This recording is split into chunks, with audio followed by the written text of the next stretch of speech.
इटा रूपा इटा बाहरला से सुड़क मर्ज से पर्यंत अच्छी तेणु रूपा इटा सुना इटा कथा तो आसला ना सुना इटा कुआडे बिक्री हो जाए रूपा रत्नभंडार साप जगी हाँ साप जगी कहते साप निश्चित जगित कारण आज की जो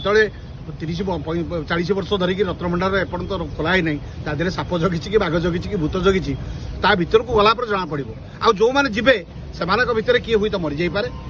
से एग्रीमेंट हवा दरकार एवं से मरीगले परिवार को केमती रक्षा करा पूर्व एग्रीमेंट हवा दरकार ए प्रकार कथा को आम उह न करी आगामी दिन में सुरक्षा दे रत्नभंडार को खोलिबा एवं रत्नभंडार रे थिबा समस्त गहना गांटी हीरा लीला मोती माणिक ये समस्त को लोकलोचन को आनिबा एवं रत्नभंडार सुरक्षा को आगामी दिन में किभली भाव सुंदर भाव गठित करा देखा